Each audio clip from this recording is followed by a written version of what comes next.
Desperté a las 3 de la madrugada y escuché a mi esposa susurrando por teléfono en la sala. Amor, él está durmiendo profundo. Salgo en 10 minutos como siempre. Nos vemos en tu casa, Rodrigo. Rodrigo era mi socio comercial desde hacía 15 años, el hombre en quien más confiaba después de ella. Antes de continuar, suscríbete al canal, activa la campanita porque todos los días tenemos nuevas historias. Deja tu like y cuéntanos en los comentarios desde qué ciudad nos estás viendo. Mi nombre es Javier Suárez Morales. Tengo 58 años y soy ingeniero industrial. Llevo 32 años trabajando en el mismo sector, 23 de ellos como socio mayoritario de una empresa de consultoría industrial que fundé junto a Rodrigo Castillo Herrera. Durante todos estos años, creí que tenía todo. Una empresa sólida valuada en 2.800.000 euros, una familia unida, un matrimonio de 26 años con Beatriz, 2 hijos adultos que me enorgullecían y una reputación profesional intachable. Pero todo eso se derrumbó en cuestión de segundos aquella madrugada del miércoles 13 de marzo de 2024. Eran exactamente las 3:07 de la madrugada cuando desperté con necesidad de ir al baño. Es algo que me pasa con frecuencia a mi edad. Me levanté en la oscuridad, todavía medio dormido, y extendí mi mano hacia el lado derecho de la cama, buscando el calor familiar del cuerpo de Beatriz. Nada. Las sábanas estaban frías, vacías. Abrí los ojos completamente. La luz tenue del despertador marcaba las 3:07. ¿Dónde estaba mi esposa a esta hora? Pensé que tal vez ella también había ido al baño, pero la puerta del baño de nuestra habitación estaba abierta y la luz apagada. Un pensamiento inquietante cruzó mi mente. ¿Estaría enferma? ¿Habría bajado a la cocina por agua o algún medicamento? Me levanté despacio, sintiendo el frío del piso de madera bajo mis pies descalzos. Nuestra casa es grande, una villa de 3 plantas que compramos hace 12 años, cuando el negocio comenzó a prosperar realmente. Salí de la habitación y en ese preciso instante escuché algo que hizo que mi corazón se detuviera. Una voz, la voz de Beatriz, pero no venía del piso de abajo. Venía del estudio, una pequeña sala al final del pasillo que usábamos como oficina en casa. Estaba susurrando. Caminé por el pasillo como un fantasma, conteniendo la respiración. Cada paso parecía resonar en mis oídos, aunque sabía que mis pies descalzos no hacían ningún ruido sobre la alfombra. Mi corazón comenzó a latir tan fuerte que pensé que lo escucharía. La puerta del estudio estaba entreabierta, dejando escapar una rendija de luz. Me acerqué lentamente, pegándome a la pared. Y entonces la escuché con total claridad. Amor, él está durmiendo profundo. Ya sabes que nunca se despierta hasta las 6:30. Hubo una pausa mientras la persona al otro lado del teléfono respondía algo que no pude escuchar. Luego continuó. Salgo en 10 minutos como siempre. Nos vemos en tu casa, Rodrigo. No puedo esperar para sentir tus manos otra vez. Rodrigo. Ese nombre cayó sobre mí como un balde de agua helada. Rodrigo Castillo, mi socio, mi amigo desde la universidad. El hombre que había estado en mi boda. El padrino de bautizo de mi hijo Marcos. El hombre a quien había salvado financieramente cuando su primer matrimonio lo dejó casi en bancarrota hace 8 años, prestándole 120.000 euros de mi propio bolsillo para que no perdiera su participación en la empresa. Sentí que mis piernas se volvían de gelatina. Me apoyé contra la pared del pasillo, respirando por la boca para no hacer ruido. Mi mente era un caos absoluto. ¿Cuánto tiempo llevaba esto? ¿Cómo no me había dado cuenta? ¿Dónde estaba mi cerebro todo este tiempo? Sí, mi amor, llevaré la lencería negra que te gusta tanto, la que me compraste el mes pasado. Otra pausa. Beatriz soltó una risita suave, coqueta, íntima, una risa que pensé que era solo para mí. Tienes razón, él nunca nota esas cosas. Ayer llegué a las 5 de la madrugada y siguió durmiendo como un tronco. Está tan obsesionado con los nuevos contratos que ni siquiera me mira ya. Esas palabras me atravesaron como cuchillos. Ayer también. Esto llevaba tiempo. ¿Cuántas noches había salido de nuestra cama matrimonial para irse con él? ¿Cuántas veces había yo dormido tranquilo, confiado, mientras mi esposa y mis socios se reían de mí? En ese momento mi cerebro cambió. Algo se apagó y algo más se encendió. El dolor inicial comenzó a transformarse en algo más frío, más calculado. Necesitaba pruebas, necesitaba evidencia. No podía simplemente entrar allí gritando como un loco. Tenía que ser inteligente. Con manos temblorosas, saqué mi teléfono móvil del bolsillo de mi pijama. Gracias a Dios, siempre lo llevaba conmigo. Abrí la aplicación de grabación de voz, presioné el botón rojo y acerqué el teléfono lo más posible a la rendija de la puerta. Te amo, Rodrigo. Estos 11 meses contigo han sido los mejores de mi vida. 11 meses. Casi un año. Un año entero de mentiras. Sí, ya sé que quieres que se lo diga, pero todavía no es el momento. Necesitamos ser pacientes. Cuando tenga mi parte del divorcio, entonces podremos estar juntos abiertamente. ¿Divorcio? ¿Ya estaban planeando mi futuro sin consultarme?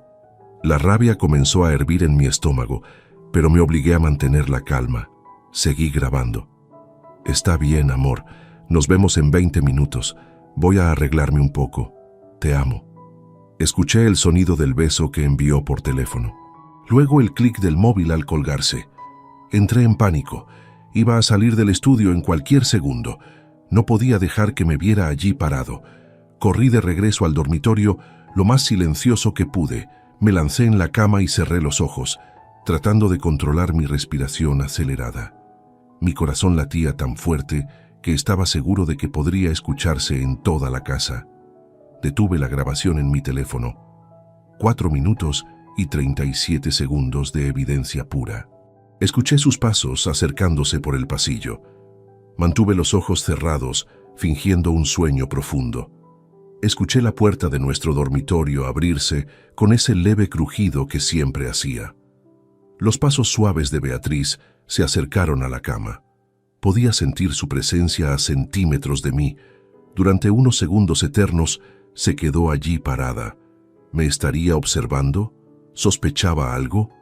Controlé mi respiración, la hice lenta y pausada, como si estuviera sumido en un sueño reparador. Después de lo que parecieron años, ella se alejó hacia el vestidor. Escuché el sonido de las puertas corredizas abriéndose, el roce de perchas moviéndose. Abrí los ojos apenas una rendija, lo justo para verla a través de mis pestañas. Estaba de espaldas, quitándose el camisón de algodón blanco que usaba para dormir. Lo dejó caer al suelo con total despreocupación. Luego sacó algo del fondo del armario. Algo negro, lencería, la misma que mencionó por teléfono, la que Rodrigo le había comprado. Sentí náuseas al ver cómo se la ponía con movimientos cuidadosos, ajustándose el sujetador, subiéndose las bragas despacio. Se estaba arreglando para él, para mi socio, en mi propia casa. Mientras yo estaba a 5 metros de distancia, se puso un vestido azul oscuro encima, uno que yo le había regalado en nuestro aniversario número 24. La ironía era como un puñal en el pecho. Luego se calzó zapatos de tacón bajo, los que usaba cuando decía que iba al gimnasio nocturno. Ese maldito gimnasio que nunca existió. La vi acercarse al espejo del tocador. Sacó un perfume. No era el que usaba normalmente durante el día. Era uno diferente, más dulce, más seductor. Se roció el cuello, las muñecas, detrás de las orejas. Cada gesto era deliberado, ensayado. Lo había hecho antes, muchas veces antes. Revisó su teléfono móvil, tecleó algo rápido y sonrió. Esa sonrisa, la misma sonrisa que me enamoró hace 28 años cuando la conocí en una conferencia de ingeniería donde ella trabajaba como coordinadora de eventos. La misma sonrisa que me recibía cada mañana durante los primeros años de nuestro matrimonio. Ahora, esa sonrisa era para otro hombre. Beatriz tomó su bolso pequeño, comprobó que tenía las llaves del coche y caminó hacia la puerta del dormitorio. Se detuvo un segundo, miró hacia la cama donde yo seguía inmóvil y luego salió cerrando la puerta con suavidad. Conté hasta 100 en mi cabeza, luego hasta 200. Necesitaba asegurarme de que realmente se había ido. Escuché el sonido del garaje abriéndose en el piso de abajo. el motor de su Mercedes arrancando, el sonido desvaneciéndose a medida que el coche se alejaba por la calle. Silencio absoluto. Me senté en la cama como un resorte. Mis manos temblaban incontrolablemente. Miré el reloj de la mesita de noche. 3:22 de la madrugada. Tomé mi teléfono móvil y verifiqué la grabación. Seguía allí. 4 minutos 37 segundos de evidencia irrefutable. Apreté el botón de reproducción y la voz de Beatriz llenó el silencio de la habitación vacía. Amor, él está durmiendo profundo. Detuve la reproducción. No podía soportar escucharla otra vez. No todavía. La rabia, el dolor y la humillación se mezclaban en mi pecho como un torbellino. Pero debajo de todo eso, algo más frío y más peligroso comenzaba a formarse. Un plan. Una necesidad de justicia.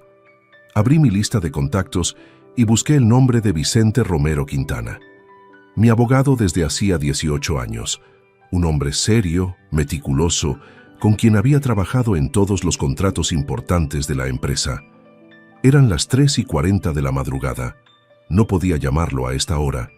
Le envié un mensaje de texto breve. Vicente, emergencia personal grave. Necesito verte mañana jueves a las 9:30 de la mañana en tu despacho. Es urgente. Javier. Presioné enviar y me quedé mirando la pantalla del móvil. La respuesta llegó sorprendentemente rápido. Vicente era madrugador, pero esto era excesivo. Tal vez tampoco podía dormir por algún caso. Estaré allí. ¿Estás bien?, escribió. No, respondí. Pero lo estaré. Dejé el teléfono sobre la mesita y me levanté de la cama. Caminé hasta el vestidor donde Beatriz se había arreglado minutos antes. El camisón blanco seguía en el suelo, arrugado, abandonado. Lo recogí sin saber bien por qué. Todavía olía a su perfume habitual, el que usaba de día, el perfume de la Beatriz que yo conocía, o que creía conocer. Me senté en el borde de la cama con el camisón entre mis manos, y entonces todo comenzó a encajar como piezas de un rompecabezas macabro. Los últimos 11 meses desfilaron por mi memoria con una claridad brutal. Las noches en que llegaba tarde del trabajo y ella ya estaba dormida. O eso decía. Ahora me daba cuenta de que probablemente acababa de regresar de estar con Rodrigo. Las veces que mencionaba que iba a visitar a su hermana Mónica en Valencia durante los fines de semana.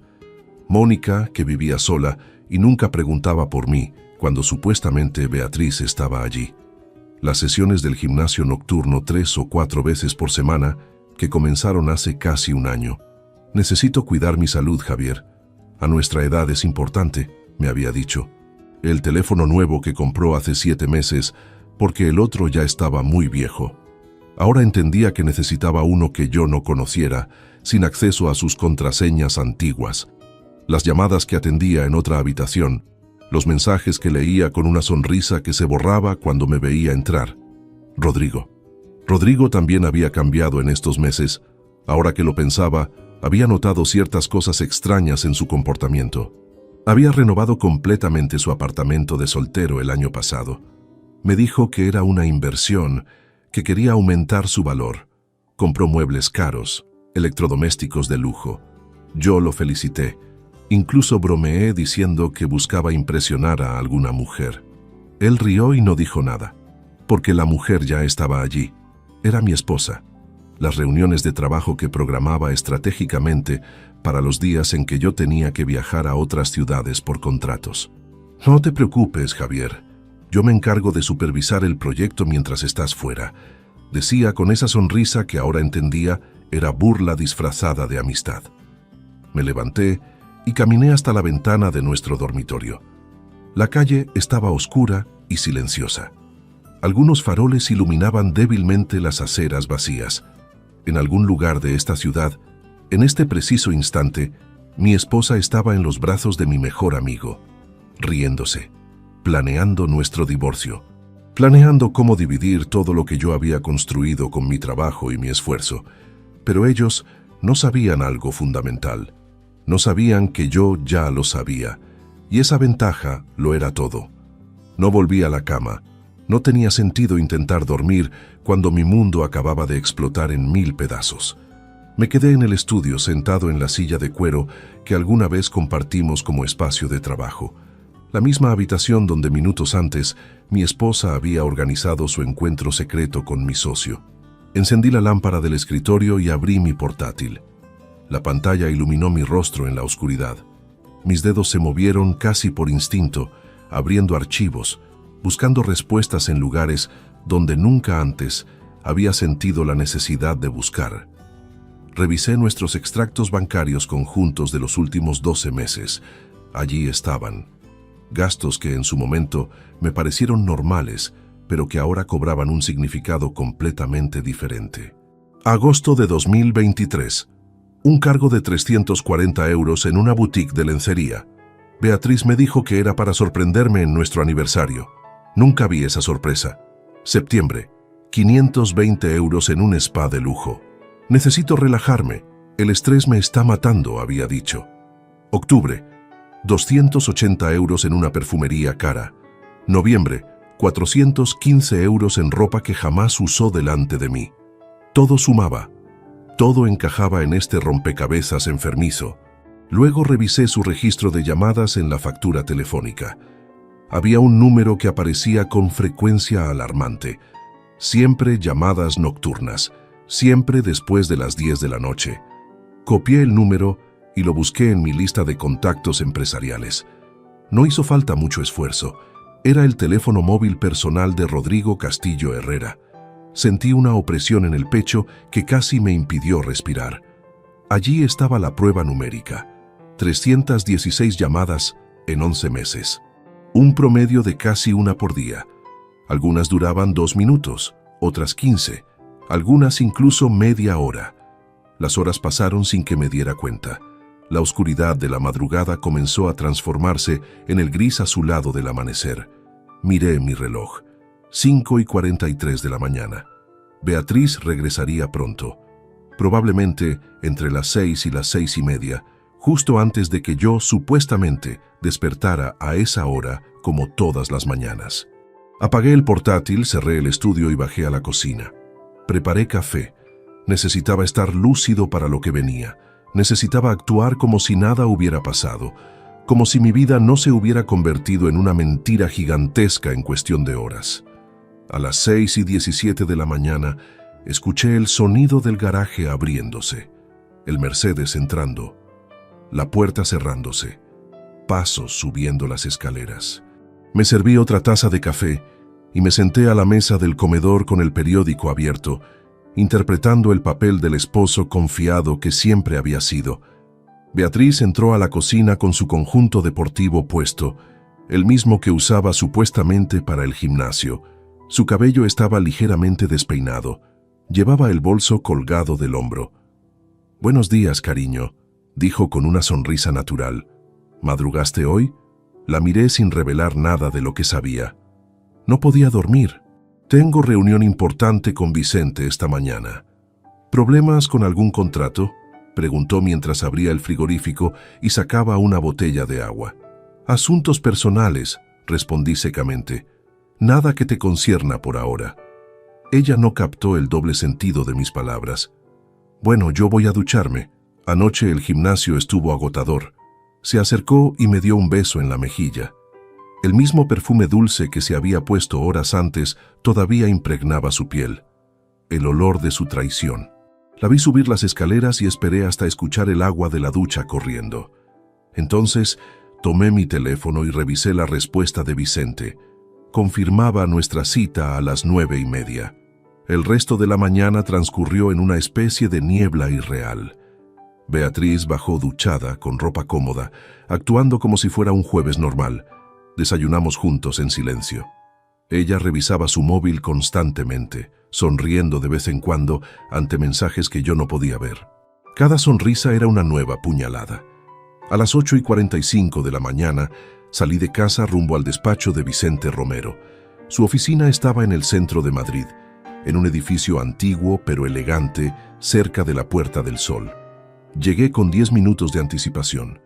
La secretaria me hizo pasar inmediatamente. Vicente era un hombre de 62 años, delgado, con cabello gris perfectamente peinado y gafas de montura dorada. Nos conocíamos desde hacía casi 2 décadas. Había manejado todos los aspectos legales de mi empresa desde su fundación. Era meticuloso, brillante y absolutamente confiable. Se levantó de su silla al verme entrar. Su expresión cambió inmediatamente. Las ojeras profundas bajo mis ojos y mi aspecto demacrado debían ser evidentes. «Javier, siéntate, por favor. Te ves terrible», dijo señalando uno de los sillones de cuero frente a su escritorio. Me senté pesadamente. Saqué mi teléfono móvil y sin decir palabra le entregué los auriculares. «Escucha esto», dije simplemente. Vicente tomó los auriculares y presioné play en la grabación. Vi su rostro cambiar a medida que escuchaba. Sus cejas se fruncieron. Apretó la mandíbula. Cuando terminó los 4 minutos y 37 segundos de audio, se quitó los auriculares lentamente. «Rodrigo Castillo», dijo en voz baja. «Tu socio. Mi socio y mi supuesto mejor amigo», respondí con amargura. Vicente se recostó en su silla y entrelazó los dedos. «¿Cuánto tiempo llevas sabiendo esto?» «Desde anoche. Bueno, técnicamente desde esta madrugada. Las 3:07 para ser exactos. ¿Ella sabe que lo sabes?» «No tiene ni idea». Vicente asintió pensativo. «Bien, eso es bueno. Muy bueno. La sorpresa es tu mejor arma ahora». Se puso de pie y caminó hacia una estantería llena de archivadores. «Necesito que me cuentes todo. Cronología completa, bienes matrimoniales, estructura de la empresa, todo». Durante la siguiente hora le conté cada detalle. Le expliqué que nuestra empresa de consultoría industrial estaba valuada oficialmente en 2.800.000 euros según la última auditoría de enero. Yo poseía el 60% de las acciones. Rodrigo tenía el 40% restante. El patrimonio matrimonial conjunto con Beatriz sumaba aproximadamente 940.000 euros. La casa valorada en 520.000, 2 apartamentos que alquilábamos por 300.000 en total y 120.000 en inversiones y ahorros. «Hay algo más», dije recordando un detalle crucial. Cuando fundamos la empresa, incluimos una cláusula en el contrato societario que permite la salida forzosa de cualquier socio por quiebra de confianza o conducta deshonrosa que afecte la reputación de la empresa. Los ojos de Vicente brillaron. «¿Tienes ese contrato aquí?» «En mi maletín». Saqué la carpeta y le entregué el documento original.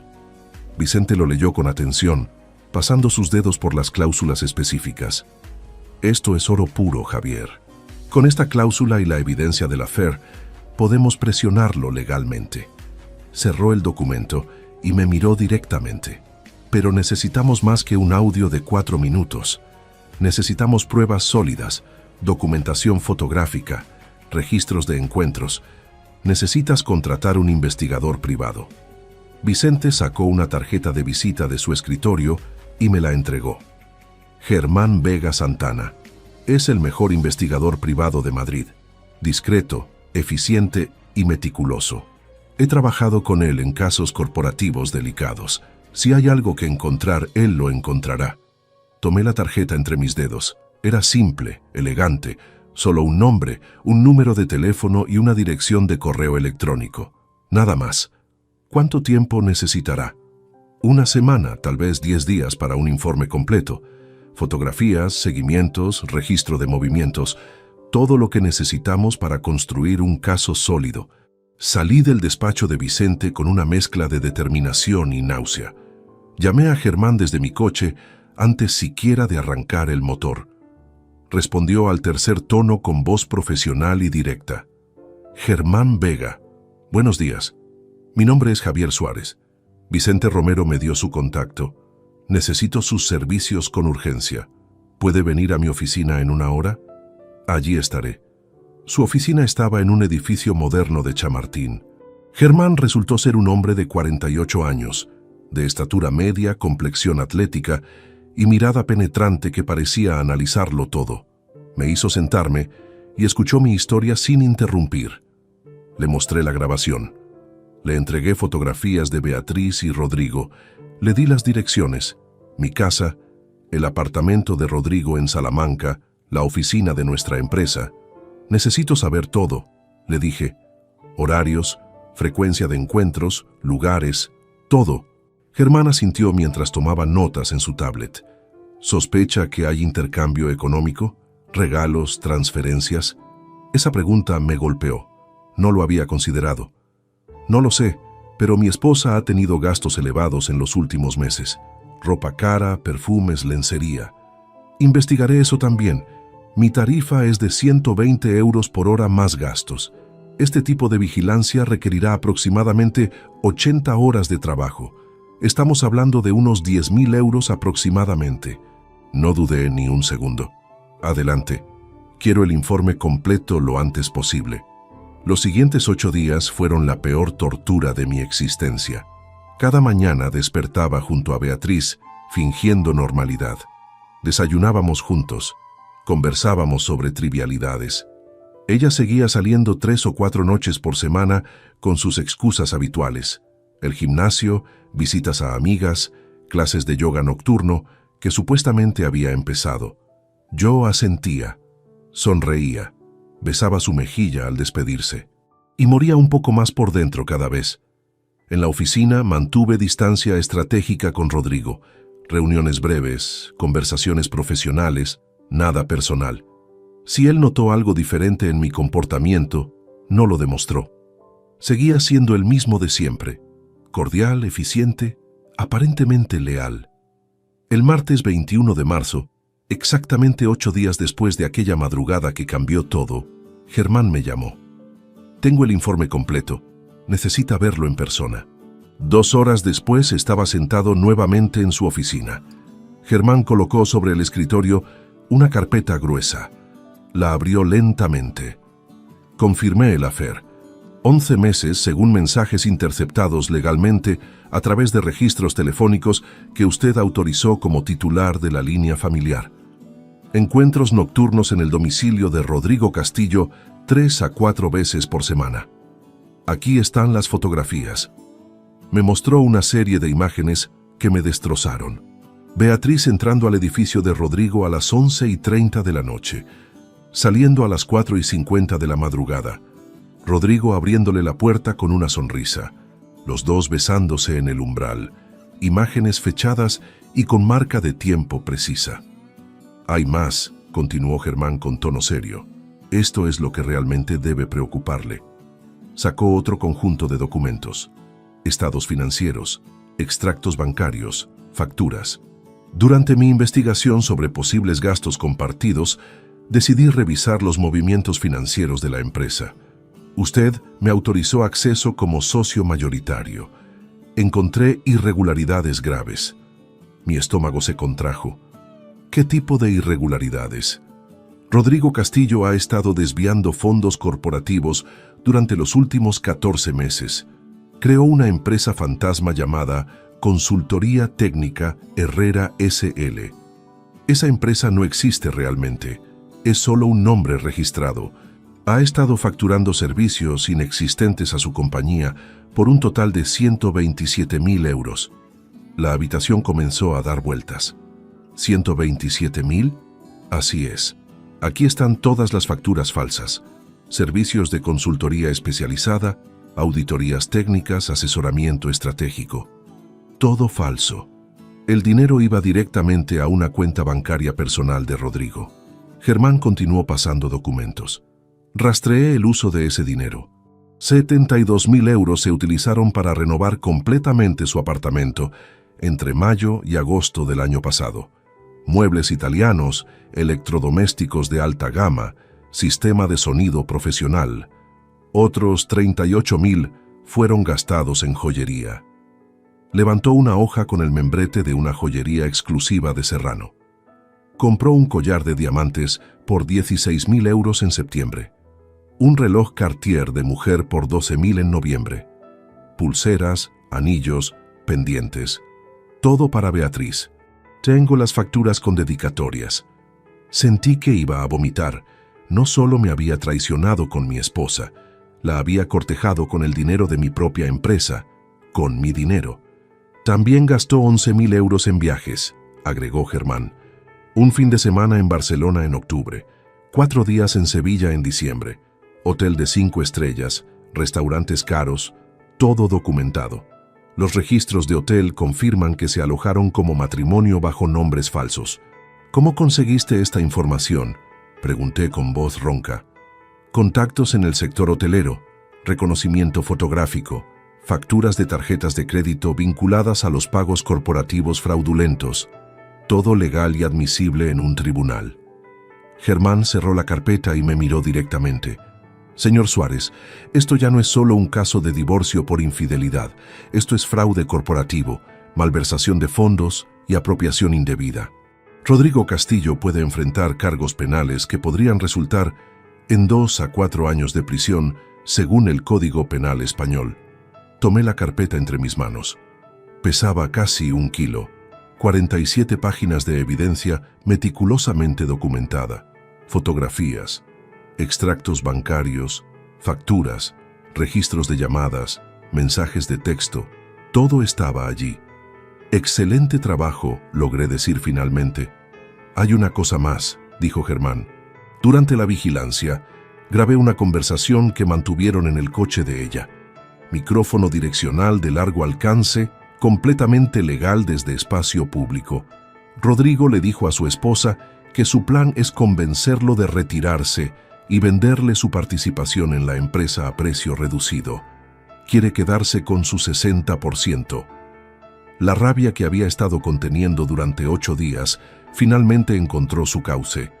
No era solo traición personal, era destrucción planificada. Querían quitarme mi esposa, mi dinero y mi empresa, pero ahora yo tenía todas las cartas. Esa noche regresé a casa con la carpeta de Germán guardada en mi maletín. La escondí en el armario de mi estudio personal, bajo llave. Beatriz estaba en la sala viendo televisión cuando entré. Me saludó con normalidad, como si nada, como si no hubiera destruido 26 años de matrimonio. ¿Cómo estuvo tu día?, preguntó sin apartar la vista de la pantalla. Productivo, respondí secamente. Subí directamente al estudio sin dar más explicaciones. Me senté frente al escritorio y abrí mi portátil. Necesitaba revisar algo que había estado rondando mi mente desde la conversación con Germán. Si Beatriz había sido tan descuidada con sus salidas nocturnas, tal vez había dejado otros rastros, otros descuidos. Recordé entonces que teníamos una tablet familiar. La habíamos comprado hace 2 años para compartir recetas de cocina, listas de compras y organizar eventos familiares.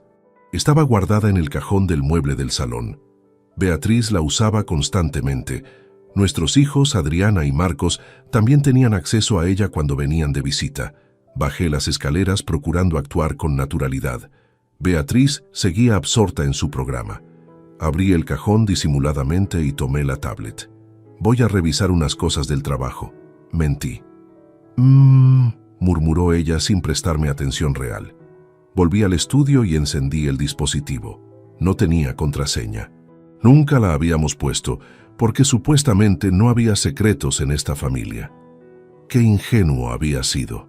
Abrí la aplicación de WhatsApp. Estaba vinculada a la cuenta de Beatriz.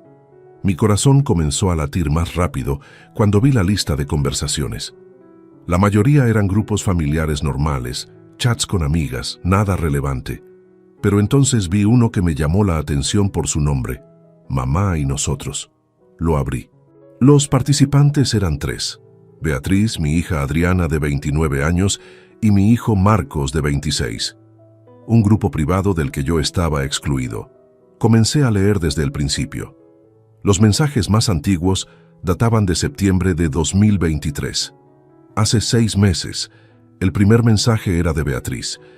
Hijos, necesito hablar con ustedes de algo importante. Prefiero hacerlo aquí antes que en persona, porque me cuesta encontrar las palabras correctas. Adriana había respondido: Mamá, nos preocupas, ¿qué pasa?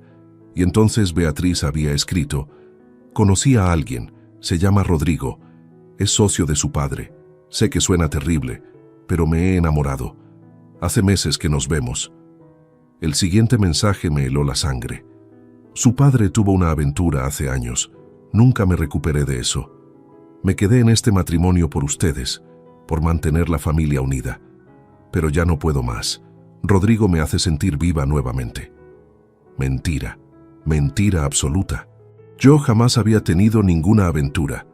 Jamás había mirado a otra mujer en todos nuestros años juntos. Había sido fiel hasta el extremo de la estupidez, y ella usaba esa mentira para justificar su traición ante nuestros hijos. Seguí leyendo con manos temblorosas la respuesta de Marcos. Mamá, si papá te hizo eso, entonces entiendo. Mereces ser feliz.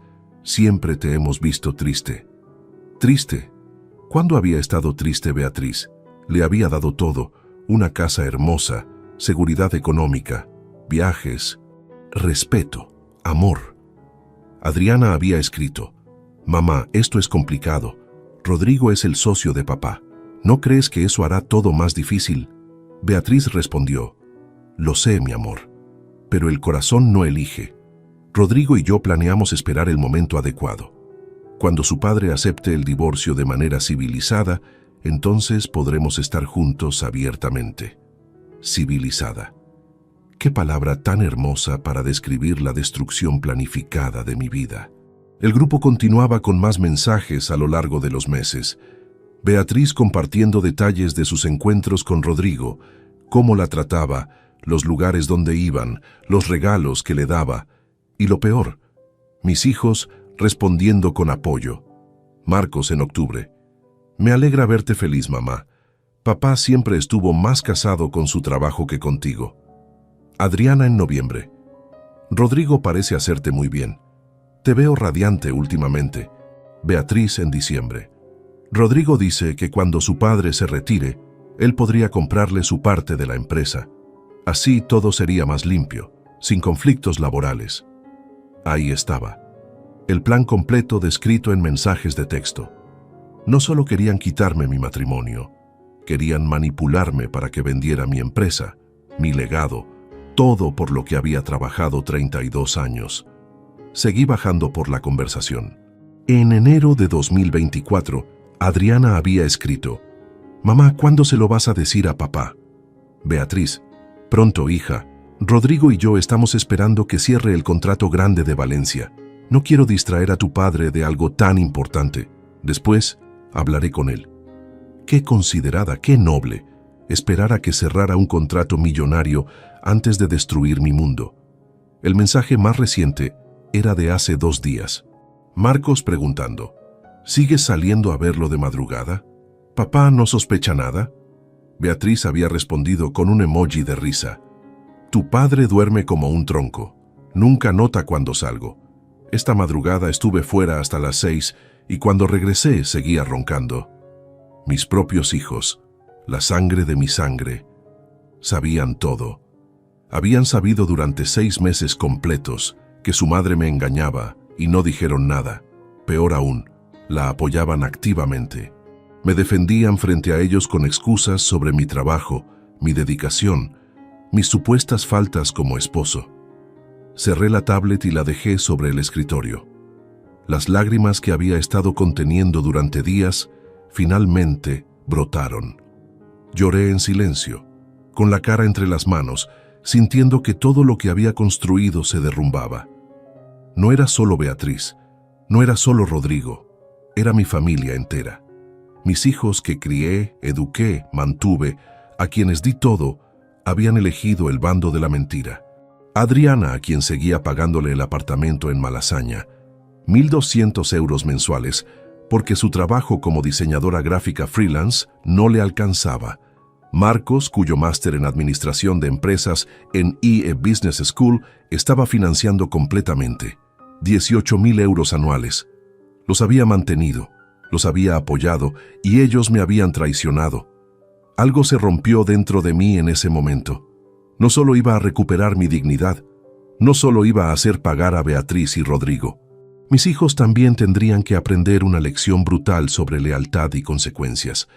Saqué mi teléfono y tomé capturas de pantalla de toda la conversación del grupo. Cada mensaje, cada fecha, cada palabra de apoyo que mis hijos le habían dado a su madre infiel. Guardé todo en una carpeta encriptada en la nube. Luego escribí un mensaje a Vicente Romero. Encontré más evidencia. Mis hijos sabían todo. Tengo las pruebas. Necesito incluir modificaciones en mi testamento y fideicomisos familiares. Urgente.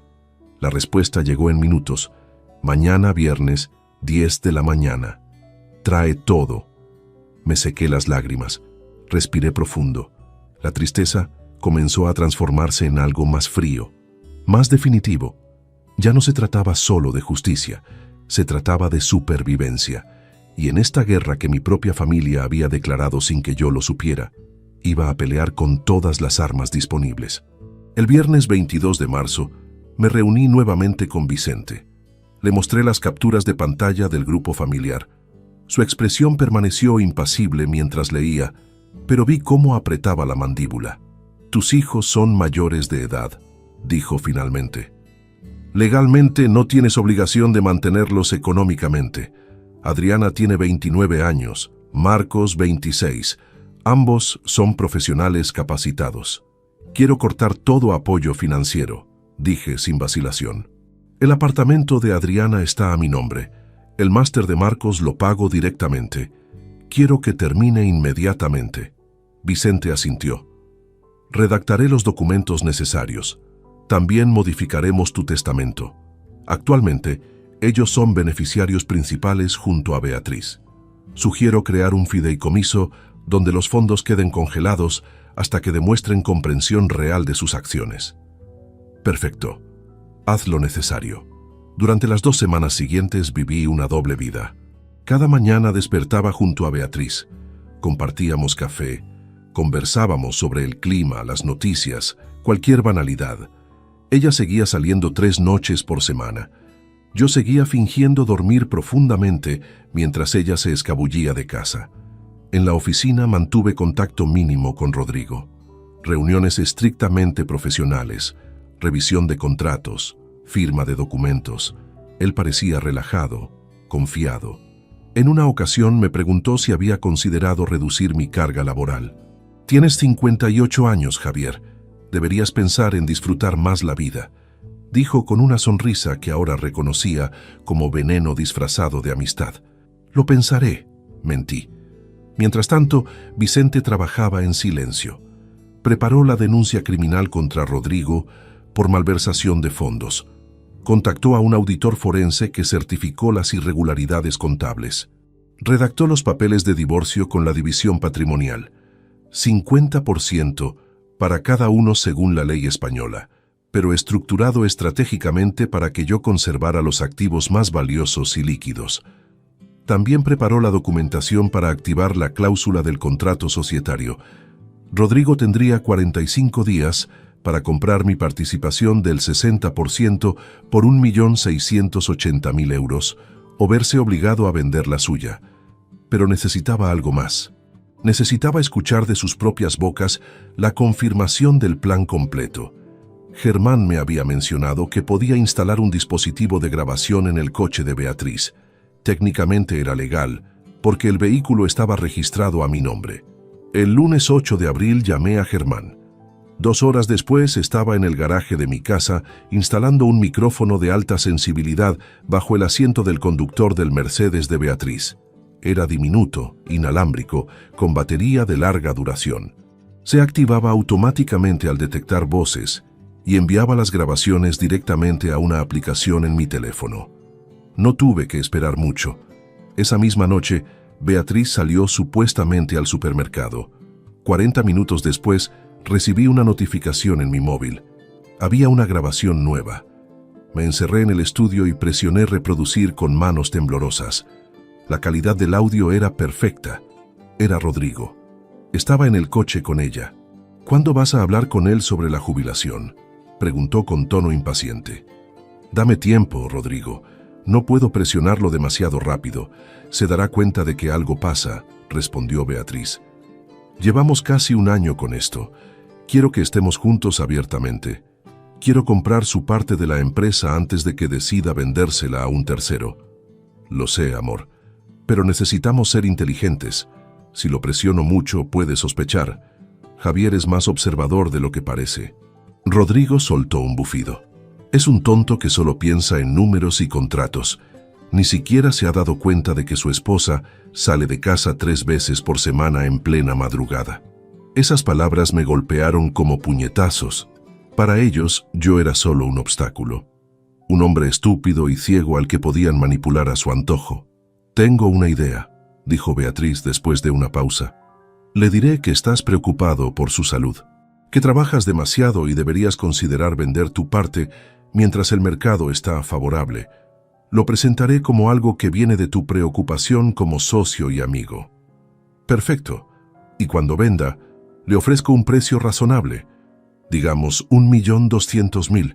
Ahorro casi 500.000 euros y me quedo con el control total de la empresa. ¿Y luego? Luego tú pides el divorcio. División limpia de bienes. Nos casamos en 6 meses cuando todo esté finalizado.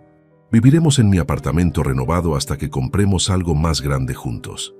Beatriz rió. Esa risa que alguna vez amé. Suena perfecto, aunque me da un poco de pena. 26 años no son nada, pero Javier ya no es el hombre del que me enamoré. Solo piensa en trabajo, en contratos, en dinero, ya ni me toca. Mentira tras mentira. Yo la había tocado, la había amado, pero en los últimos meses ella siempre tenía excusas. Dolores de cabeza, cansancio, estrés. Ahora entendía por qué. Estaba reservando toda su energía para Rodrigo. Cuando todo termine lo compensaremos, dijo Rodrigo. Viajes por Europa, ese crucero por el Mediterráneo que tanto quieres, lo tendremos todo. La grabación continuó con detalles más íntimos que no pude soportar escuchar. Detuve el audio y guardé el archivo en la carpeta encriptada junto al resto de las pruebas. Ahora tenía absolutamente todo. Evidencia fotográfica del affair, pruebas de malversación de fondos, mensajes de mis hijos mostrando su complicidad. Y esta grabación donde ambos confesaban su plan de estafarme financieramente. Eran las 9:42 de la noche del lunes 8 de abril de 2024. Había soportado 27 días desde aquella madrugada que descubrí la verdad. 27 días de actuar, de fingir, de morir lentamente por dentro cada vez que Beatriz me besaba en la mejilla antes de irse a dormir. Pero ya no más. Llamé a Vicente. Tengo la última pieza. Una confesión completa de su plan. Estoy listo para proceder. ¿Cuándo quieres hacerlo? Miré el calendario en mi escritorio. El domingo 21 de abril. Reunión familiar. Les diré que es sobre asuntos de herencia y testamento. Quiero que estés presente como mi abogado. Allí estaré, Javier, con todos los documentos listos. Colgué el teléfono y respiré profundo. En 13 días todo explotaría. En 13 días mi familia falsa descubriría que el tonto al que habían subestimado durante meses había estado varios pasos adelante todo el tiempo. El domingo 21 de abril de 2024 amaneció con un cielo gris que parecía presagiar tormenta. Desperté temprano antes que Beatriz. Bajé a la cocina y preparé café, revisando mentalmente cada paso de lo que estaba por ocurrir. Vicente llegaría a las 11, Adriana y Marcos a las 11:30. Todo estaba cronometrado con precisión militar. En el comedor preparé la mesa con 5 sillas. Coloqué mi portátil en un extremo, conectado a los altavoces Bluetooth que normalmente usábamos para música durante las cenas. La carpeta de Germán de 47 páginas descansaba en mi maletín, lista para ser presentada como evidencia. Beatriz bajó a las 9, sorprendida de verme despierto tan temprano en domingo. «¿Qué haces levantado?», preguntó bostezando. «Preparando la reunión familiar. ¿Recuerdas? Te lo mencioné el miércoles». Su rostro mostró confusión momentánea. «Ah, sí, algo sobre el testamento y herencia. ¿Es realmente necesario que sea hoy?». «Completamente necesario», respondí sin emoción. Pasó la mañana moviéndose por la casa con nerviosismo evidente. Me observaba de reojo, como si intentara descifrar algo en mi comportamiento. Revisaba su teléfono constantemente. En un momento la vi escribir algo rápido y guardarlo, probablemente avisándole a Rodrigo sobre la reunión extraña. A las 11 en punto sonó el timbre. Vicente entró con su maletín de cuero y traje gris impecable. Beatriz lo saludó con cordialidad forzada. «Vicente, qué sorpresa verte un domingo», dijo intentando sonar casual. «Buenos días, Beatriz. Javier necesitaba asesoría legal para asuntos familiares importantes. Aquí estoy para ayudar», respondió él con profesionalismo frío. Ella palideció ligeramente, pero mantuvo la compostura. Entiendo. Bueno, preparé café y pastas para todos. A las 11:28 llegó Adriana. Mi hija entró con su estilo despreocupado habitual. Vaqueros ajustados, blusa suelta, cabello recogido en una coleta.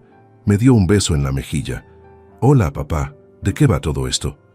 Espera a que llegue tu hermano, lo explicaré una sola vez. Marcos apareció 5 minutos después. Mi hijo menor, con su barba cuidadosamente recortada y sudadera de la universidad. Saludó a todos y se dejó caer en una silla. Esto suena serio. ¿Alguien murió? Nadie murió, dije secamente, pero algunas cosas van a morir hoy.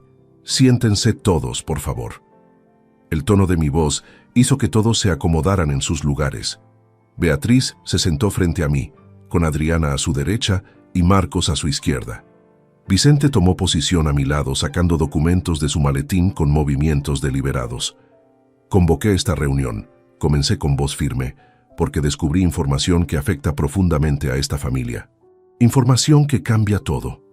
Beatriz se removió incómoda en su silla.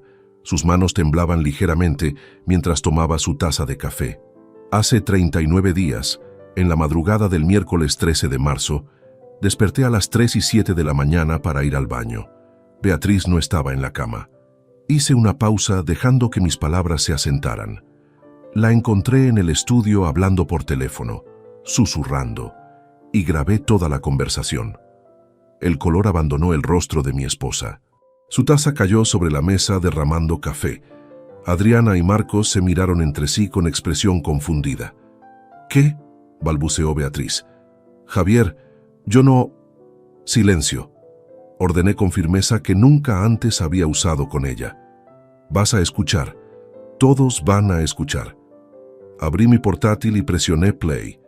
Los altavoces cobraron vida con la voz de Beatriz, clara como el cristal. Amor, él está durmiendo profundo. Ya sabes que nunca se despierta hasta las 6:30. Salgo en 10 minutos como siempre. Nos vemos en tu casa, Rodrigo. Adriana ahogó un grito. Marcos se quedó paralizado. Beatriz intentó levantarse, pero Vicente la detuvo con un gesto. La grabación continuó. 4 minutos y 37 segundos de confesión completa. Cuando terminó, el silencio en el comedor era sepulcral. Javier, yo puedo explicar, comenzó Beatriz con lágrimas rodando por sus mejillas.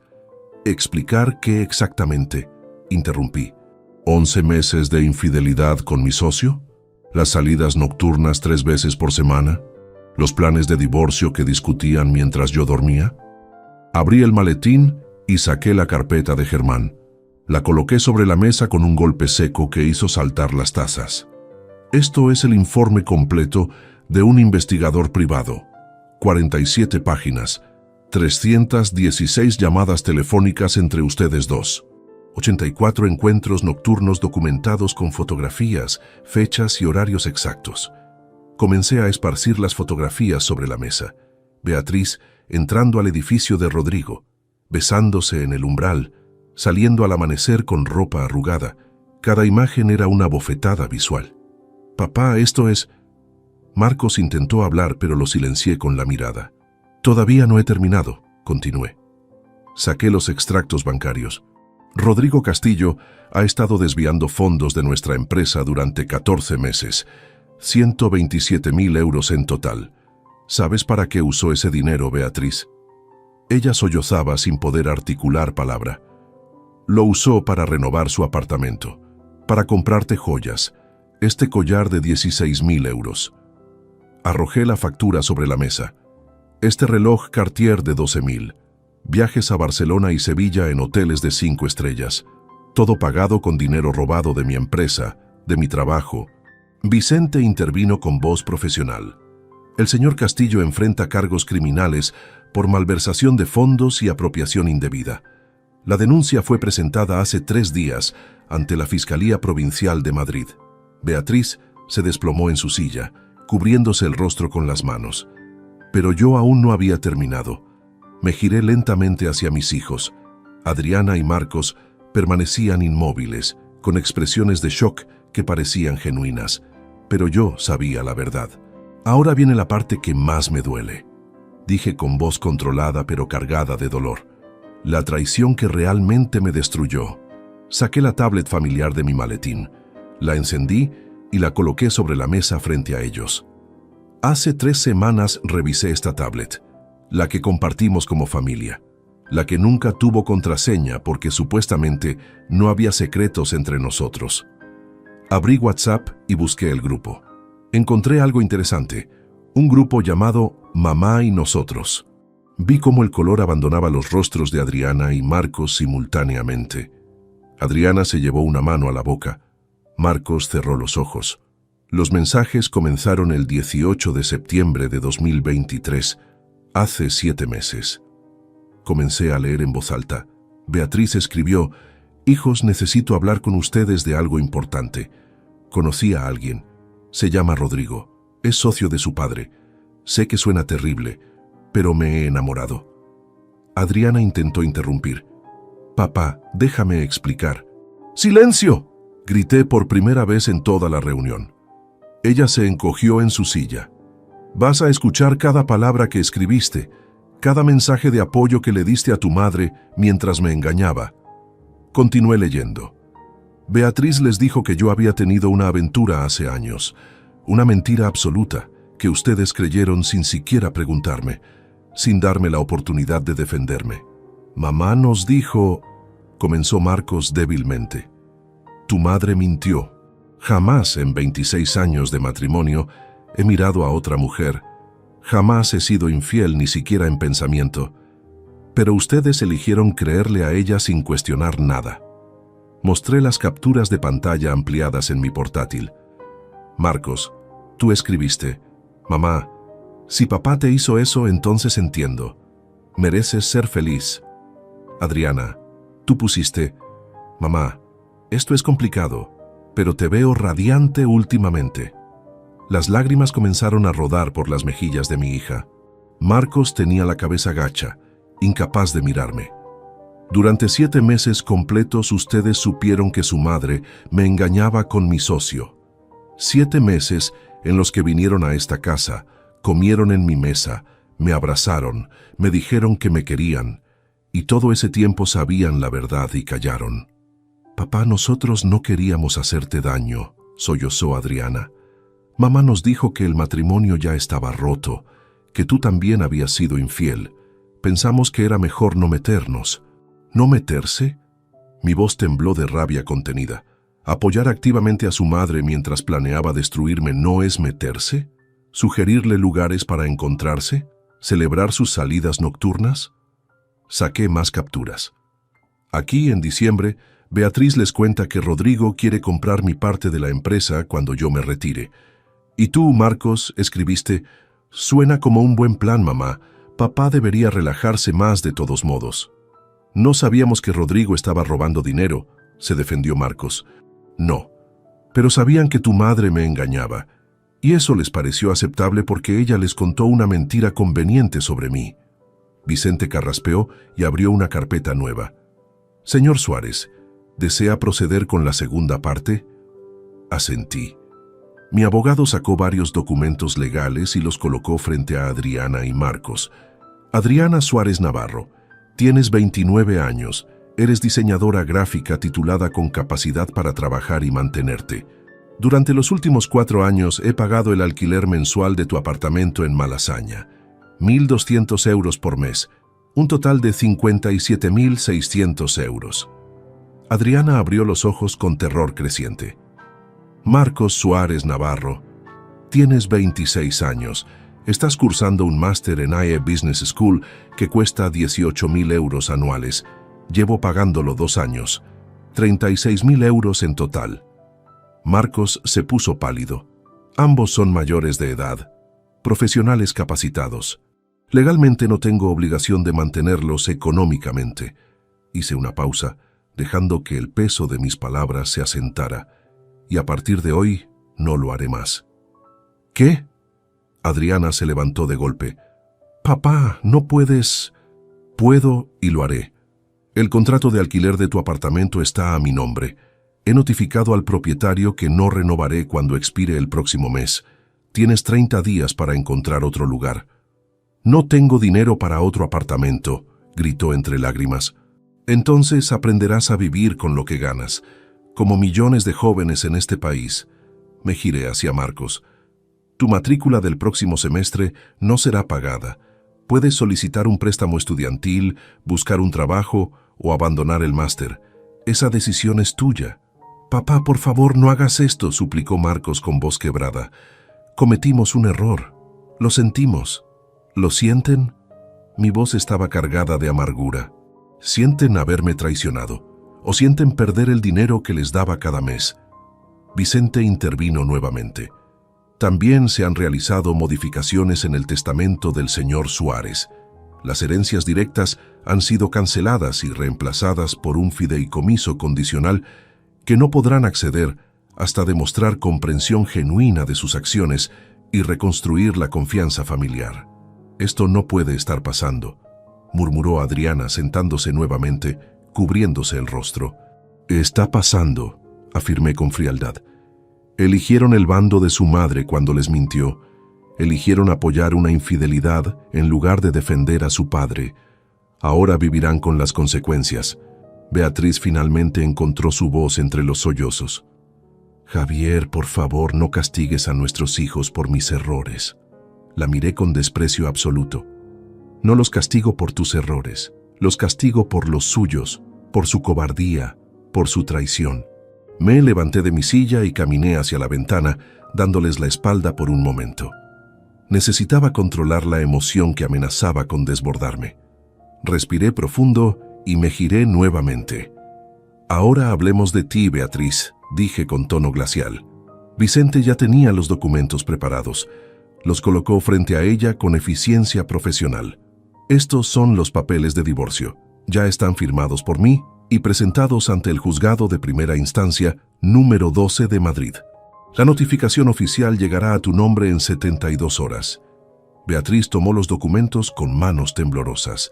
Sus ojos recorrieron las páginas sin realmente leer. Las lágrimas caían sobre el papel manchando la tinta. Según la legislación española vigente, el patrimonio matrimonial se divide en partes iguales. 940.000 euros en total. 470.000 para cada uno. Javier, ¿podemos hablar de esto?, intentó decir entre sollozos. No hay nada que hablar. Los números son claros. Sin embargo, la distribución específica de los activos es donde las cosas se ponen interesantes. Vicente desplegó una hoja con el inventario completo de bienes. La vivienda principal está valorada en 520.000 euros. Los 2 apartamentos de alquiler suman 300.000. Las inversiones y ahorros ascienden a 120.000. El señor Suárez se quedará con la vivienda principal, continuó Vicente. Dado que su valor excede su parte correspondiente por 50.000 euros, compensará esa diferencia mediante transferencia bancaria a la señora Navarro. Beatriz levantó la vista confundida. ¿Te quedas con la casa? Exactamente. Tú recibirás los 2 apartamentos de alquiler que generan ingresos mensuales, más 70.000 euros en efectivo para completar tu parte. Total, 470.000 euros, matemáticamente justo. Pero los apartamentos son difíciles de vender, protestó ella. Uno está en una zona problemática y el otro necesita reformas importantes. Ese es tu problema ahora. Deberías haberlo pensado antes de destruir este matrimonio. Mi voz no mostraba ni un ápice de compasión. Tienes 60 días para desalojar esta casa. Busca dónde vivir. Tal vez Rodrigo tenga espacio para ti en su apartamento renovado. El nombre de Rodrigo cayó como una bomba. Beatriz palideció aún más, si eso era posible. Hablando de Rodrigo Castillo Herrera, dije volviéndome hacia Vicente. Mi abogado sacó otro conjunto de documentos. Estos eran más gruesos, más oficiales. La denuncia criminal contra el señor Castillo por malversación de fondos corporativos fue presentada el viernes 18 de abril. La Fiscalía ha aceptado el caso para investigación formal. Las pruebas son contundentes. 127.000 euros desviados mediante facturas falsas de una empresa fantasma.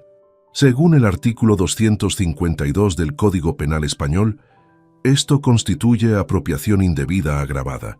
La pena contempla entre 2 y 4 años de prisión efectiva. Adriana ahogó un grito. Beatriz se llevó ambas manos a la boca. Pero hay más, continué yo. Como socio mayoritario con 60% de participación, he activado la cláusula 7 del contrato societario original, la que firmamos en 2009 cuando fundamos la empresa. Saqué el contrato y leí textualmente. Cualquier socio puede exigir la salida del otro por conducta deshonrosa, fraude comprobado o acciones que dañen la reputación corporativa. El socio afectado debe comprar la participación del otro a valor de mercado en un plazo máximo de 45 días, o vender la suya bajo las mismas condiciones. Cerré el documento de golpe. Le envié la notificación certificada hace 4 días. Rodrigo tiene 41 días restantes para tomar una decisión. Compra mi 60% por 1.680.000 euros o vende su 40% a quien yo designe. No tiene ese dinero, murmuró Beatriz casi inaudiblemente. Lo sé perfectamente. Por eso contraté a un auditor forense que certificó las irregularidades.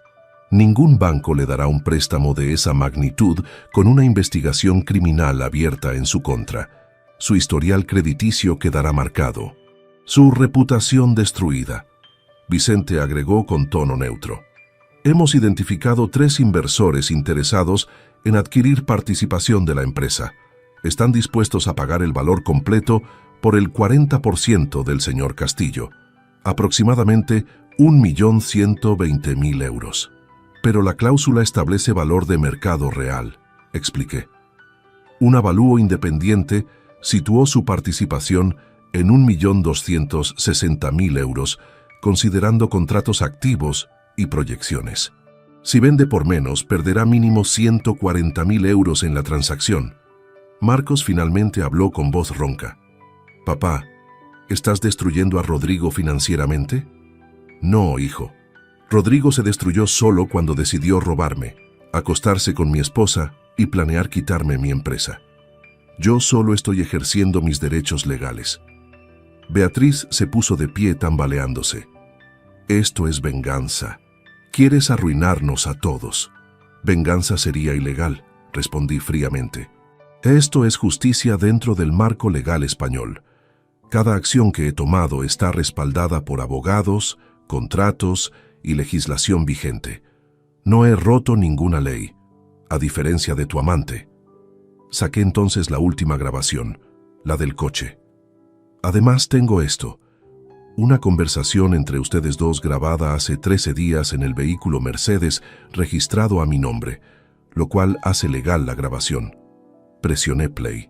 Las voces de Beatriz y Rodrigo llenaron el comedor hablando sobre convencerme de jubilarme, venderle mi parte de la empresa por un precio bajo, el plan de divorcio posterior y la vida juntos que planeaban con mi dinero. Cuando terminó, el silencio era ensordecedor. Esta grabación será presentada en el proceso de divorcio como prueba de planificación premeditada, explicó Vicente. También será utilizada en el caso criminal contra el señor Castillo como evidencia de conspiración para cometer fraude. Los 45 días que siguieron a aquella reunión familiar fueron un torbellino de procedimientos legales y transformaciones brutales. Beatriz abandonó la casa 3 días después del enfrentamiento. No hacia el apartamento renovado de Rodrigo, como probablemente había soñado durante meses, sino hacia un hotel modesto en las afueras, donde pagaba 60 euros por noche mientras buscaba dónde establecerse permanentemente. Adriana perdió su apartamento en Malasaña el 15 de mayo. La vi una sola vez cuando vino a recoger algunas pertenencias que había dejado en su antigua habitación. Intentó hablar conmigo, pedirme perdón, suplicarme reconsiderar mi decisión. La escuché en silencio y luego le entregué una caja con sus cosas sin pronunciar palabra. Se fue llorando. Marcos apareció 2 semanas después. Había abandonado el máster. Me dijo que consiguió trabajo como asistente administrativo en una empresa de logística ganando 1.300 euros al mes. apenas suficiente para alquilar una habitación compartida en Leganés. También intentó disculparse. También lo escuché sin responder. No había nada que decir. Pero lo más devastador estaba sucediendo con Rodrigo Castillo.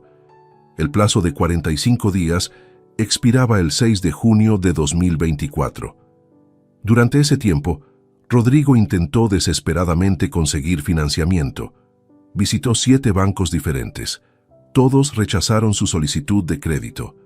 La investigación criminal abierta en su contra era una marca roja gigante en cualquier análisis de riesgo. Vicente me mantenía informado de cada movimiento. Intentó vender propiedades personales para juntar el capital, me dijo en una llamada el 22 de mayo. Puso en venta un coche deportivo y un terreno que tiene en Guadalajara. No conseguirá ni la mitad de lo que necesita. El 30 de mayo recibí una llamada inesperada. Era Rodrigo. Su voz sonaba destrozada, suplicante, completamente diferente al hombre confiado que había sido mi socio durante 15 años. Javier, por favor, necesitamos hablar, cara a cara. No tenemos nada que hablar, Rodrigo. Te lo suplico, dame una oportunidad de explicar, de disculparme, de arreglar esto. Algo en mí quiso escucharlo, no por compasión, sino por curiosidad morbosa de ver cómo se arrastraba el hombre que planeó destruirme. Acordamos encontrarnos en una cafetería neutral el 2 de junio. Llegué puntual. Rodrigo ya estaba allí, sentado en una mesa del fondo. Se veía demacrado. Había perdido peso. Tenía ojeras profundas y su ropa, normalmente impecable, estaba arrugada. Me senté frente a él sin saludar. «Javier», comenzó con voz quebrada, «sé que no merezco tu perdón. Sé que lo arruiné todo. Pero tienes que entender que nunca quise hacerte daño real. ¿Robar 127,000 euros de nuestra empresa no es daño real? ¿Acostarte con mi esposa durante 11 meses no es daño real? ¿Planear estafarme para comprar mi parte de la compañía no es daño real?» Se cubrió el rostro con las manos. Fue un error terrible. Me enamoré de Beatriz y perdí la cabeza. El dinero, lo iba a devolver. Todo. Mentira. Gastaste ese dinero en renovar tu apartamento para tenerla a ella allí, en joyas, en viajes. No planeabas devolver nada. Por favor, suplicó. Retira la denuncia criminal. Dame más tiempo para conseguir el dinero. No me destruyas así. Lo miré sin una pizca de empatía. Te destruiste tú solo. Yo solo estoy ejecutando las consecuencias. No puedo ir a la cárcel, Javier. No sobreviviría. Deberías haberlo pensado antes. Me levanté para irme. Él me agarró del brazo desesperadamente. ¿Y Beatriz? ¿Vas a destruirla a ella también? Beatriz eligió su camino. Ahora camina por él. Fueron mis últimas palabras para él. El 6 de junio, fecha límite, Vicente me llamó a las 3 de la tarde. Rodrigo firmó la venta de su participación. Un grupo inversor llamado Capital Ibérico adquirió su 40% por 980,000 euros. La cifra resonó en mi cabeza. 980,000 cuando su participación valía 1.260.000. Había perdido 280,000 euros en la operación. Pero no terminaba ahí.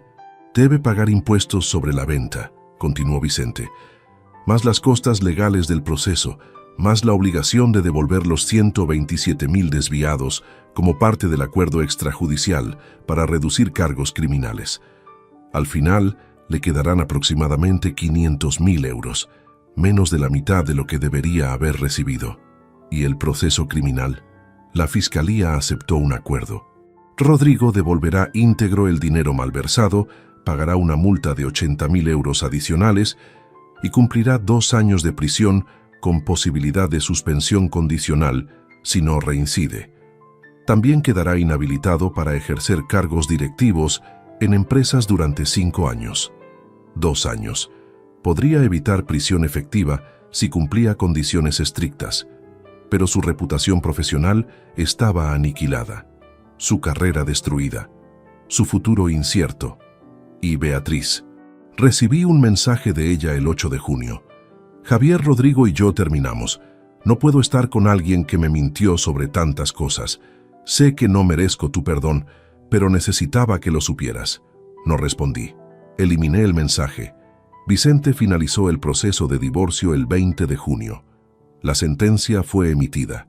Disolución matrimonial por causa justificada de infidelidad comprobada. División patrimonial según lo acordado. Beatriz recibió sus 470.000 euros, los 2 apartamentos problemáticos y 70.000 en efectivo. El 25 de junio firmé la venta del 30% de mi participación empresarial al mismo grupo Capital Ibérico por 1.400.000 euros. Conservé el 30% restante como accionista pasivo sin responsabilidades operativas diarias. Era mi retiro parcial, pero en mis términos, con mi dignidad intacta. La empresa que construí durante 32 años ya no era completamente mía, pero tampoco era de Rodrigo. Él había perdido todo. Octubre de 2024, 6 meses después de aquella reunión familiar que cambió todo para siempre. Estoy sentado en la terraza de mi nuevo apartamento en el barrio de Chamberí. Es más pequeño que la casa familiar, pero es mío, completamente mío, sin fantasmas, sin recuerdos envenenados. 120 metros cuadrados de espacio limpio, donde puedo respirar sin sentir el peso de la traición en cada habitación. La venta parcial de mi participación en la empresa me dejó en una posición financiera sólida. 1.400.000 euros más los ingresos pasivos como accionista minoritario. A mis 58 años, tengo suficiente para vivir cómodamente, sin trabajar otro día si así lo deseo. Pero no me he retirado completamente. Asesoro a 2 empresas pequeñas, participo en juntas directivas, mantengo mi mente activa. Lo que no tengo es familia. Beatriz intentó contactarme 7 veces en estos meses. Llamadas, mensajes, incluso una carta escrita a mano que llegó a mi nuevo domicilio. No respondí ninguna. Supe por Vicente que finalmente logró vender uno de los apartamentos que recibió en el divorcio. Lo vendió con pérdida, por 200.000 euros cuando valía 300.000. Necesitaba liquidez urgente. Su relación con Rodrigo se desintegró exactamente como predije. Resulta que el amor construido sobre mentiras y dinero robado no sobrevive cuando ambos elementos desaparecen. Rodrigo, enfrentando su proceso judicial y la ruina financiera, se volvió amargo y resentido. Beatriz, dándose cuenta de que había destruido 26 años de matrimonio estable por un hombre que resultó ser un fraude, cayó en depresión. Según me comentó discretamente el investigador Germán cuando cerré su contrato, Beatriz alquiló un apartamento de 2 habitaciones en Alcorcón por 700 euros mensuales, lejos del lujo al que estaba acostumbrada. Trabaja medio tiempo en una agencia de eventos, ganando 1.000 euros al mes, apenas suficiente para sobrevivir. Adriana vive con ella. Mi hija perdió su apartamento en Malasaña como prometí. Intentó mantenerse sola durante 2 meses con su trabajo freelance, pero los ingresos irregulares de diseñadora gráfica independiente no fueron suficientes. Tuvo que tragarse su orgullo y pedirle a su madre que la acogiera. Ahora duermen bajo el mismo techo que ayudaron a destruir. Me enteré por un conocido mutuo que Adriana me busca constantemente en redes sociales. Intenta enviarme mensajes que tengo bloqueados. Le dijo a su prima que se arrepiente profundamente, que desearía haber tenido el valor de confrontar a su madre en lugar de convertirse en su cómplice. Pero el arrepentimiento no cambia lo que hicieron. Marcos está en situación similar, aunque no vive con Beatriz. Comparte un piso con 3 compañeros en Leganés. Su habitación es del tamaño de un armario. Trabaja en la empresa de logística, ganando ahora 1.500 euros después de un aumento mínimo. Abandonó sus sueños de completar el máster y ascender en el mundo corporativo. Me escribió una carta en agosto. 3 páginas escritas a mano donde explicaba cuánto había reflexionado. Cómo entendía ahora que permitir que su madre manipulara su percepción de mí fue el mayor error de su vida. Decía que había sido un cobarde, que eligió el camino fácil de creer la versión que le convenía en lugar de buscar la verdad. Leí la carta completa. Luego la guardé en un cajón sin responder. No puedo perdonarlos todavía. Tal vez nunca pueda. Cada vez que pienso en esos 7 meses donde vinieron a mi casa sabiendo la verdad, sonriéndome a la cara mientras guardaban el secreto de mi destrucción, algo se endurece dentro de mi pecho. Rodrigo Castillo cumplió con el acuerdo extrajudicial. Devolvió los 127.000 euros malversados, pagó la multa de 80.000, vendió propiedades y liquidó ahorros para cubrir todo. La sentencia de 2 años de prisión quedó suspendida condicionalmente. 5 años de libertad vigilada, trabajo comunitario mensual, prohibición de ejercer cargos directivos. Su carrera profesional terminó. Un hombre que alguna vez fue respetado en el sector industrial, ahora es conocido como el ingeniero que defraudó a su socio para financiar una affair. Ninguna empresa seria lo contrataría. Trabaja dando clases particulares de matemáticas a estudiantes de secundaria. Gana 800 euros al mes. Me crucé con él una vez en septiembre. Fue accidental en un supermercado del centro. Nuestras miradas se encontraron por un segundo. Vi en sus ojos algo que podría haber sido arrepentimiento o tal vez solo autocompasión. Aparté la vista y seguí caminando. No valía ni mi desprecio. Las noches son las más difíciles, cuando el apartamento está en silencio y no hay reuniones, ni contratos, ni distracciones. Es entonces cuando el peso de lo que perdí se asienta sobre mi pecho como una losa de concreto. No perdí solo un matrimonio. Perdí la ilusión de que conocía a la persona con quien compartí casi 3 décadas. Perdí la confianza en mi mejor amigo. Perdí la relación con mis hijos que, aunque adultos, seguían siendo mi razón de levantarme cada mañana. Gané justicia, gané dignidad, gané una lección brutal sobre cuán frágiles son los lazos que creemos inquebrantables. ¿Valió la pena? Esa pregunta me persigue constantemente. Parte de mí, la parte racional que construyó empresas y tomó decisiones difíciles durante décadas, dice que sí. Hice lo correcto. Defendí mi valor. Me negué a ser la víctima silenciosa que acepta la humillación con la cabeza gacha. Pero hay otra parte, más pequeña y más dolorosa, que se pregunta si podría haber encontrado otro camino. Un camino donde la justicia no significara perder absolutamente todo lo que amaba. No tengo respuesta. Lo único que sé con certeza es esto. Ya no soy el Javier Suárez que despertó aquella madrugada del 13 de marzo creyendo que su vida era sólida y segura. Ese hombre murió en el pasillo de su casa mientras escuchaba a su esposa susurrar palabras de amor para otro. El hombre que soy ahora es más duro, más sabio, más solitario. Y mientras observo el atardecer desde mi terraza, con una taza de café entre las manos, me doy cuenta de que he aprendido la lección más amarga que la vida puede enseñar. Puedes ganar todas las batallas y aún así perder la guerra. Puedes tener razón, tener justicia de tu lado, recuperar tu dinero y tu dignidad, y todavía despertar cada mañana en una cama vacía, en un apartamento silencioso, con la victoria fría y solitaria como única compañía. Si te gustó esta historia, dale like al video, suscríbete al canal y comparte tus impresiones en los comentarios. Para escuchar la próxima historia, haz clic en la caja de la izquierda. Gracias por vernos.